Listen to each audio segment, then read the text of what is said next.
How's it going, everyone? This is Cameron Maynard, and I'm making one final appearance in a video podcast response for JMC 602. The first video, called Social Media Crash Course Navigating Digital Information number 10, made me think about my experience navigating digital information over the years. When scrolling through social media, I've come across posts I thought were enlightening and posts that I thought were stupid. I've stumbled upon posts that gave me feelings of happiness, sadness, and anger. I've encountered plenty of trolls and people that just want to create controversy.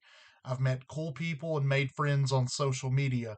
And I think everyone has their own experience navigating digital information, but that's mine. And one thing John Green said in the video that resonated with me was when he talked about how it wasn't a good thing for us to value engagement over quality. I find that especially helpful as a journalist because my approach should not be to post opinions on social media in an effort to just get clicks and engagement. Any media member looking to do that is probably working in the wrong business. My approach should always be to make posts telling the truth and giving my authentic, objective, unbiased take on different topics. Um, I've seen journalists post outlandish things on X before, and people do nothing but blast them in the comments section. I don't want to be subjected to that kind of ridicule as a journalist. In this video, Green also mentioned that we should try to unwind the algorithmic web around our social media life, and also found this helpful. When I go on X, a lot of times the first posts I'll see are controversial ones and silly ones, such as a sports journalist getting exposed for a bad take.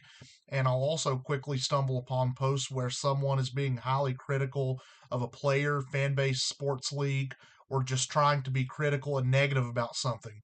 If I expand my horizons and follow people and accounts who are more positive about things and specialize in making posts about non sports related things that I've never followed before, then maybe I'll see a decrease in those constant negative posts by people and I won't see them appear on my news feed so easily.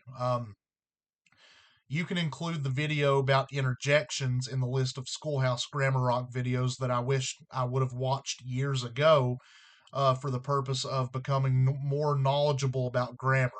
One reason I found this video helpful is because it makes me realize that I probably shouldn't use many of them in my newspaper writing. One of the sentences displayed early in the video was, "Ouch, that hurts." A couple other ones were, "Hey, you're kind of cute," and "Hooray, I'm for the other team." I never use sentences like that in my writing, and I think this video serves as a reminder to not do it because it just wouldn't sound right in my stories.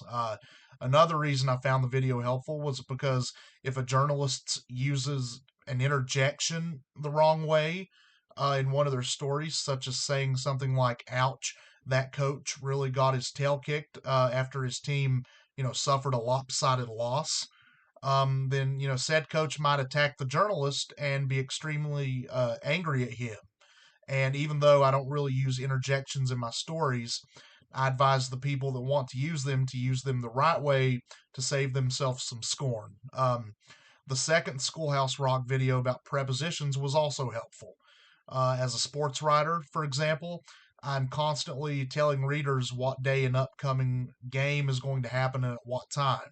I'm telling them about the significance of a team's great record on the season, and I'm explaining to the reader how a certain team fared during a game. And, I think I'm using prepositions while writing about all that. And, therefore, this video opened my eyes to the fact that I need to utilize prepositions the right way in my stories so I can effectively explain those things to my readers who want quality sports stories.